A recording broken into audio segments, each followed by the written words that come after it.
अस्सलाम वालेकुम। कहानी को आखिर तक पूरा सुनिएगा और अगर चैनल पर नए हैं तो सब्सक्राइब ज़रूर कीजिएगा। सफ्तर घर में दाखिल हुआ था तो उसके लबों पर खूबसूरत सी मुस्कुराहट थी। लाउंज में आया तो बुशरा और भाभी बैठी बातें कर रही थी। अरे आज तुम जल्दी आ गए।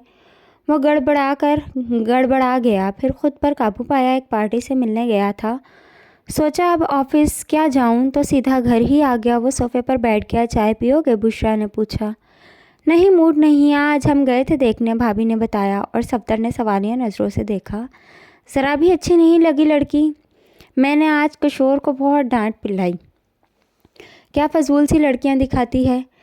पूछो बुशरा से, लड़की क्या थी, पूरा थैले का थैला। मैंने कहा, कहाँ मेरा स्मार्ट सा देवर और कहाँ ये कपासी लड़की।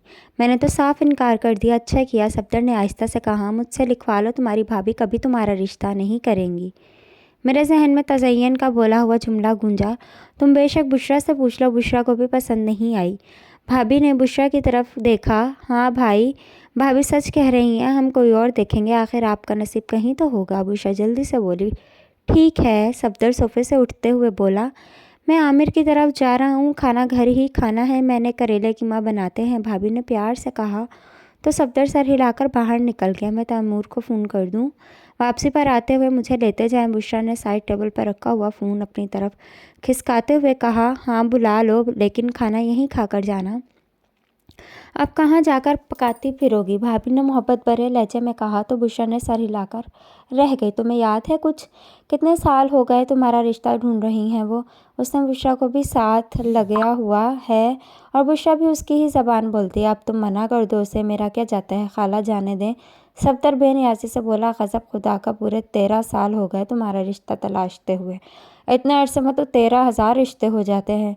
जमीला खाला ने सफ्तर की तरफ देखते हुए कहा। मैंने तो अब ये भी सुना है कि अज़रा अब अपने इमरान का भी रिश्ता देखती फिर रही है। पता नहीं खाला, सफ्तर ने सर को नफ़ी में जंबिश दी। पता रखा करो ना, अब इमरान को देखो, अल्लाह झूठ ना बुलवाए, तुमसे कोई 13-14 साल छोटा है। जी खाला, फिर उसको इतनी जल्दी लग गई। और तुम देख लेना, वो अपने बेटे का रिश्ता यूं करेगी। खाला ने चुटकी बजाई। खाला, ये तो नसीब की बातें हैं। आय हाय, बस रहने दो, तुम्हारे नसीब खोटे हैं क्या। वो तिनक कर बोली तो सफ्तर मुस्कुराया और रिमोट उठाकर टीवी चला दिया। जमीला खाला आह भर के रह गई। हाय, कितनी हसरत थी खालदा की कि तुम आफरीन से ब्याह कर जाओ, मगर तुम्हारी भावज ने खालदा की ख्वाहिश को पूरा ना होने दिया और फिर ज़िंदगी ने वफा ही ना की, वरना आज तुम भी अकेले ना होते। खाला छोड़ें पुरानी बातें, कुछ खाने को है तो ले आएँ, सच में बहुत भूख लगी है। हाय, मैं सदके आते ही क्यों नहीं बताया, मैंने गोभी गोश्त बनाया है। अरे तज़य्युन, सफ्तर के लिए फुलके को तो डाल दे। जमीला खाला ने वहीं से आवाज़ लगाई। तज़य्युन किचन में चाय बना रही थी। अच्छा अम्मी, लाती हूँ, मैंने टेलर से कपड़े उठाने हैं। चलें सफ्तर। चलेंगे सफ्तर, तज़य्युन की कह रही थी। हाँ हाँ क्यों नहीं, सफ्तर ने जल्दी से कहा। अरे कमबख्त, तुझे कितनी मर्तबा कहा है, तुझसे बड़ा है ना, मत लिया कर, भाई बोला कर साथ, मगर तू सुनती ही नहीं। भाई सिर्फ अपने होते हैं अम्मी, और यूँ मुझे अच्छा नहीं लगता। मैं सफ्तर को दोस्त समझती हूँ। या अल्लाह, कब समझ आएगी इस लड़की को। जमीला ने अपना माथा पीटा। सफ्तर ने मेज़ से गाड़ी की चाबी उठाई और बाहर निकल गया। अम्मी, घंटे तक आ जाऊंगी, अपने अब्बा के आने से पहले आ जाना, वरना बातें मुझे सुननी पड़ेंगी। आप फिक्र मत करें, आ जाऊंगी। हस्ब मामूल फिर भाभी को लड़की पसंद नहीं है, सफ्तर तज़य्युन ने गाड़ी में बैठते ही कहा। हाँ यार, पता नहीं भाभी क्या चाहती है, वो किसी सूरत तुम्हारी शादी नहीं करना चाहती, मगर क्यों, कितनी बार बता चुकी हूँ, उसकी नज़र तुम्हारे बिजनेस पर है। तुम्हारी शादी हो जाएगी तो बिज़नेस का बंटवारा हो जाएगा, और यही चीज़ वो नहीं चाहती। मुझे तो लगता है असद भाई भी साथ हैं। भाभी के तज़य्युन का तजिया दिल मसल देने वाला था। ऐसे कैसे हो सकता है, वो हैरान था। वो मेरे भाई हैं तज़य्युन, तुम मानो ना मानो, ये दोनों की मिली भगत है। आज तुम बिज़नेस अलग करने का तो कहो, तुम्हें एक धेला भी नहीं देंगे। नहीं नहीं तज़य्युन, तुम्हें गलतफहमी है। असद भाई हमेशा कहते हैं कि ये बिज़नेस हम दोनों का है। सिर्फ कहते हैं, तुम ज़रा बंटवारे का कह कर तो देखो, देखो कैसे तुम्हें घर से निकाल देंगे, और वो भी खाली हाथ। ऐसे कैसे हो सकता है, वो मेरे भाई हैं। पैसे के सामने खून सफ़ेद हो जाता है। आखिर तुम रहते किस दुनिया में हो। तज़य्युन ने सफ्तर को कहा।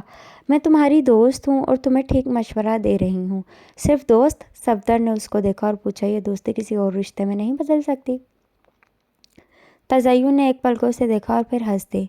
तुम क्या चाहते हो, मैं एक अच्छे दोस्त से हाथ धो बैठूं। मुझे पता है तुम मुझे कैसे कबूल कर सकती हो, मेरा और तुम्हारा, عمر کا فرق ہی بہت ہے۔ صفدر نے گہرا سانس لیا۔ پلیز صفدر، ایسے مت سوچو، عمروں کا فرق میرے لیے کوئی معنی نہیں رکھتا۔ مگر کیا؟ صفدر نے اسے دیکھا۔ تمہاری بھابھی نہیں مانیں گی۔ تمہیں یاد ہے اس نے آفرین آپا پر کس قدر الزام لگایا تھا، اور یاد ہے سب مجھے؟ تو میں بھی کسی بغیر وجہ کے بدنام ہو جاؤں؟ اس بار ایسا نہیں ہوگا، وہ کچھ سوچتے ہوئے بولا۔ وہ اپنی خصلت سے باز نہیں آئیں گی۔ تم یہ چھوڑو، بس یہ بتاؤ تم راضی ہو؟ وہ مسکرایا۔ اتنا بڑا فیصلہ میں ابھی کیسے کر لوں؟ وہ کچھ سوچتے ہوئے بولی۔ ٹھیک ہے، تم اچھی طرح سوچ لو، صفدر نے کہا۔ پھر بولا، ٹیلر کے پاس نہیں جانا، وہاں بھی چلتے ہیں۔ تمہیں پتہ تو ہے امی فساد ڈالیں گی اگر کپڑے لیے بغیر واپس آ گئی۔ یہ سن کر صفدر نے سر ہلا دیا۔ کمرے سے آتی آواز پر صفدر ٹھٹک گیا۔ مجھے آپ چاچو مت سمجھیں امی، سیدھی طرح بتائیں، آپ کو میری شادی کرنی ہے یا نہیں؟ عمران اونچی آواز میں کہہ رہا تھا۔ دیوانہ ہوا ہے، دیکھ تو رہی ہوں رشتے، عذرا نے تنگ آ کر کہا۔ جیسے آپ چاچو کی دیکھتی آئی ہیں ویسے ہی جو آپ کا اعتبار کر رہے ہیں وہی ہیں، اس نے تنزیہ کہا۔ ہاں تو وہ شریف لڑکا ہے، اب ادھیڑ عمر مرد تو لڑکا تو نہ کہیں، عمیر نے تمسخرانہ انداز میں کہا۔ بکو مت، کس طرح بات کر رہے ہو؟ کبھی اس نے مجھ سے اونچی آواز میں بات نہیں کی، اور تم دیکھو خود کو، عذرا نے اس کو جھڑکتے ہوئے کہا۔ اپنے حق کے لیے بولنا کوئی غلط نہیں ہے، میں اب جاب کرتا ہوں، اپنی فیملی کو چلا سکتا ہوں، تو میری شادی ہو جانی چاہیے۔ ہاں تو میں نے کب انکار کیا ہے؟ کوئی لڑکی پسند آئے تو آپ کو کوئی لڑکی پسند نہیں آئے گی، مجھے پتہ ہے، اس نے بات کاٹ کر کہا۔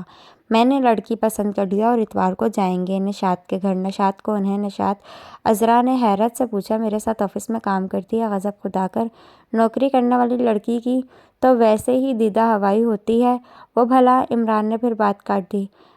نشاط میری پسند ہے اور میں اسی سے شادی کروں گا، میں نہیں جاؤں گی، وہ غصے سے بولی۔ نہ جائے، مذہب اور قانون ہمیں اجازت دیتا ہے، آنے دو اپنے ابا کو۔ مجھے ابا کی دھمکی مت دے، میں نے جو کہہ دیا سو کہہ دیا، عمران نے غصے سے کہا اور کمرے سے چلا گیا۔ صفدر دیوار سے لگ کر کھڑا تھا۔ اسے لگا جیسے اس کا سانس رک جائے گا۔ تزئین کی رضامندی کے بعد صفدر نے جمیلہ خالہ سے بات کی، اور اس وقت وہ انہی کے پاس بیٹھا تھا۔ میں نے بات کی تھی تمہارے خالو سے، وہ کہتے ہیں کیا گارنٹی ہے کہ تم تزئین کو خوش رکھو گے؟ پہلے آفرین کے ساتھ جمیلہ خالہ کہہ رہی تھی۔ خالہ آفرین کا طعنہ مت دے، تب واقعی میری غلطی تھی، مگر اب 13 سال گزر گیا، اب میرا اعتبار کریں، میں تزئین کی ذمہ داری اچھی طرح پوری کروں گا۔ جمیلہ خالہ سوچ میں پڑ گئیں۔ کیا سوچ رہی ہیں خالہ؟ مجھے ڈر لگتا ہے صفدر، میں بیٹی کی ماں ہوں، میں بھی آپ کا بیٹا ہوں، کوئی غیر نہیں ہوں، بھانجے بھی تو بیٹے ہوتے ہیں خالہ۔ صفدر ان کا ہاتھ تھام کر بولا۔ کیوں نہیں بیٹا؟ جمیلہ خالہ نے صفدر کا چہرہ ہاتھوں میں لے کر اس کی پیشانی چوم لی۔ یار عامر، میں تمہارے ساتھ بزنس کرنا چاہتا ہوں، وہ مجھے آپ پارٹنر بنا لو، صفدر نے عامر سے کہا۔ کیوں نہیں؟ مگر میرے پاس سرمایہ زیادہ نہیں ہے، ہم دوست ہیں یار، سرمایہ میرا ہوگا، تم صرف مارکیٹنگ کرو اور منافع آدھا آدھا۔ ٹھیک ہے، میرے پاس 10 لاکھ ہے، وہ میں تمہیں دیتا ہوں، ابھی باقی آہستہ آہستہ دیتا جاؤں گا تمہیں۔ ٹھیک ہے، عامر نے حامی بھر لی تو صفدر بہت خوش ہوا۔ میں نے عامر کے ساتھ پارٹنرشپ کر لی، اس کا بہت بڑا کاروبار ہے اور خوب چل رہا ہے، ہم 50-50 کے پارٹنر ہیں، یہ تو بہت اچھی بات ہے، تزئین نے کہا۔ یہ سب تمہارا نصیب ہے نہیں صفدر، یہ بس تمہاری محنت ہے، تزئین نے محبت سے کہا تو صفدر مسکرا دیا۔ اس روز وہ ناشتہ کر رہا تھا تو بھابھی نے اس سے کہا، صفدر آج ذرا بشریٰ کو لیتے آنا۔ کیوں؟ صفدر نے پوچھا۔ شام کو تمہارے لیے لڑکی دیکھنے جائیں گے، کسی نے رشتہ بتایا ہے، بہت اچھی لڑکی ہے، آپ بشریٰ کو فون کر دیں، اس نے عذرا سے کہا۔ نہیں، تم لے کر آنا، تیمور آفس چلا گیا ہے، وہ کیسے بچوں کو لے کر رکشے میں کیسے دھکے کھاتی آئے گی؟ چلے میں دوپہر لیتا آؤں گا۔ صفدر، تم کل حیدر عباس کی طرف نہیں گئے؟ اسد اپنی ورسٹ واچ کے بکل لگاتے ہوئے اس کے قریب آتے۔ مجھے وقت نہیں ملا، آج جاؤں گا، تم لیٹ مت ہوا کرو، اس نے آرڈر کسی اور کو دے دیا تو؟ نہیں دے گا، میں چلا جاتا ہوں، صفدر نے چائے کا کپ رکھتے ہوئے کہا۔ اور ہاں، وہ جوہر ٹاؤن والا پلاٹ جو ابا جی نے تمہارے لیے لیا تھا، اس کی آخری قسط بھی دے دی ہے، اب اس کا قبضہ لینا ہے۔ تھینک یو بھائی جان، اس نے تشکر والی انداز میں کہا۔ عذرا نے بہت حیرت سے اسد کو دیکھا مگر بولی کچھ نہیں۔ وہ جلدی سے باہر نکل گیا، مگر جب کچھ یاد آنے پر واپس پلٹا تو دروازے پر آتی آواز سن کر رک گیا۔ اس گھر کی بے منت کیوں کی؟ جب पेमेंट क्यों की जबकि वो सफ्तर के नाम है। पेमेंट ना करता तो घर हाथ से निकल जाता, और क्या फ़र्क पड़ता है, रहना तो हमने ही है ना। सफ्तर के कौन से बाल बच्चे हैं जो हकदार होंगे, उसका भी जो कुछ है हमारे ही बच्चों का है। हाँ ये तो है, असरा ने कहा। आज फिर तुम उसका रिश्ता देखने जा रही हो, असद ने पूछा। हाँ जा तो रही हूँ, लेकिन मगर मुझे पता है वो सफ्तर की उम्र का सुनकर इनकार कर देंगी। लड़की ने अभी BA का इम्तहान दिया है, फिर ना जाओ, असद ने कहा। सफ्तर समझेगा कि हम उसकी शादी ही नहीं चाहते, और सच्ची बात तो यह है असद, अब भला सफ्तर की उम्र कहाँ रह गई शादी की। असरा ने हंसते हुए कहा। सफ्तर को लगा जैसे ट्रेन उसके ऊपर से गुजर गई थी, और वो अंदर जाने के बजाय वहीं से बाहर चला गया। उसे नहीं पता वो किस तरह उसकी गाड़ी जमीला खाला के घर के दरवाजे के सामने जा रुकी। और जब घर में दाखिल हुआ तो तज़य्युन धुले हुए कपड़े गलनी डाल रही थी। सफ्तर दरख्त के नीचे पर चारपाई पर बैठ गया। क्या हुआ सफ्तर, तज़य्युन घबरा कर फ़ौरन पूछने लगी। सफ्तर वो उसका बाजू हिला रही थी और सफ्तर आंखें मूंदे लेटा हुआ था। क्या हुआ सफ्तर, अम्मी, तज़य्युन की आवाज़ नहीं निकल रही थी। कुछ नहीं हुआ, मैं ठीक हूँ बिल्कुल, वो गहरा सांस लेकर बोला। हनूस बंदी आंखें तो खुली थी, खोलो, तज़य्युन बेकरारी से बोली। तभी सफ्तर ने आंखें खोली तो 2 आंसू आंखों के किनारे से टपक पड़े। सफ्तर, तुम रो रहे हो, आज रिश्ते नंगी तलवार बनकर मेरे सामने आ गए हैं, और वो तलवार मेरे जिगर से पार हो गई है। तुम ठीक कहती थी तज़य्युन, भाभी चाहती ही नहीं मेरी शादी हो, आज मैंने उनके मुँह से खुद सुना है। सफ्तर ने आहिस्ता से उसको सब कुछ बता दिया।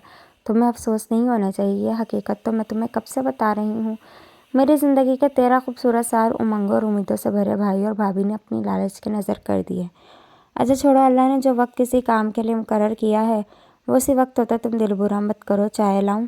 हाँ पिला दो। खाला किधर हैं? वो उठकर बैठ गया। साथ वालों के घर गई हैं, अब तो आने वाली हैं। तज़य्युन, एक बात कहूँ? हाँ, अगर मैं खाला से कहूँ तुम्हारी रुखसती जल्द कर दे तो क्या? तज़य्युन ने उसको देखा। भाभी के साथ रह लोगी? हाँ, तुम साथ होगे तो रह लूँगी। शुक्रिया तज़य्युन, उसने मोहब्बत से उसका हाथ थाम कर कहा तो तज़य्युन मुस्कुरा दी। सफदर ने जल्द से जल्द जौहर टाउन वाली कोठी की फाइल हासिल कर ली और उसको लॉकर में रखवा दिया। आहिस्ता आहिस्ता वो असद भाई के बिजनेस से अपना पैसा भी अलग करता रहा कि उनको पता भी ना चले। सफ्तर नहायत मेहनत से अपना रास्ता बना रहा था। असरा भाभी अभी भी उसके लिए रिश्ते तलाश कर रही थी। अलबत्ता इमरान की ख्वाहिश पर उसकी मंगनी नौशाद से हो गई थी, और अब असद भाई ने कहा था सब जौहर टाउन वाली कोठी में शिफ्ट हो जाए कि अब जल्द ही इमरान की शादी करनी है तो ऊपर का पोर्शन उसके लिए डेकोरेट करना है। सफ्तर देख रहा था भाभी इमरान के लिए अच्छी से अच्छी चीज़ें ला रही थी। कीमती फर्नीचर, पर्दे, यूँ लग रहा था नशाद जहेज में कुछ नहीं लाएगी। बड़े लॉन में असद और अजरा चाय के साथ खुशगपियाँ में मसरूफ़ थे। तभी करोला कारपोर्च में आकर रुकी। सफ्दर तज़य्युन साथ साथ नीचे उतरे और दोनों लॉन में असद और अजरा के पास आ गए। अस्सलाम वालेकुम भाईजान और भाभी। वालेकुम अस्सलाम। अरे तज़य्युन, आज कैसे आ गई तुम? खाला के घर गए थे आज? सफ्दर से असद ने पूछा। तज़य्युन अपने घर आई है? क्या मतलब? अजरा ने हैरत से पूछा। मतलब यह है कि मैंने तज़य्युन से शादी कर लिया। ये क्या कह रहे हो तुम? असद कुर्सी छोड़कर उठ खड़ा हुआ। वही जो आप सुन रहे हैं। सफ्तर बहुत आराम से बोला। दिमाग खराब तो नहीं है तुम्हारा? अपना और खालू का स्टेटस देखो, कहाँ वो परचून फरोश और कहाँ। बस भाईजान, अब आगे एक लफ्ज़ मत कहिएगा। खालू मेरी बीवी के वालिद हैं, उनकी बेइज्जती बर्दाश्त नहीं करूँगा। बकवास बंद करो, छोड़ आओ इसे वहीं जहाँ से लेकर आए हो। ये मेरी बीवी है और यहीं रहेगी इस घर में, इसके लिए कोई जगह नहीं है। अगर तुमने ज़िद की तो फिर तुम भी इसके साथ दफ़ा हो जाओ। मैं समझूंगा मेरा कोई भाई था ही नहीं। असद गुस्से में झाग उड़ा रहे थे। ऐसा तो मैं भी समझ लूँगा, और आपके इत्तला के लिए अर्ज़ है कि ये मेरा घर है, मेरे नाम है, और बिज़नेस में भी आधा हिस्सा मेरा है।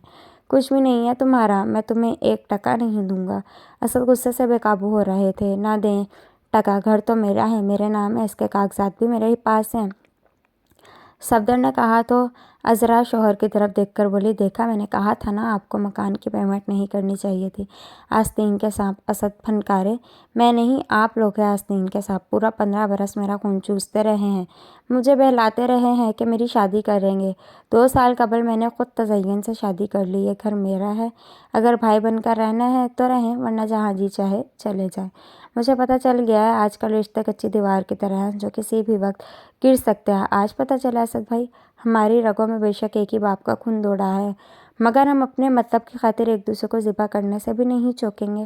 مگر رشتوں کے سے اعتبار اٹھ گیا ہے، اس گھر پر، اس بزنس پر اتنا ہی حق میرا ہے جتنا آپ کا، یہ ہم پھر طے کریں گے۔ میں اوپر اپنے پورشن میں جا رہا ہوں۔ صفدر نے تزین کا ہاتھ تھاما اور اندر طرف بڑھ گیا۔ اللہ حافظ۔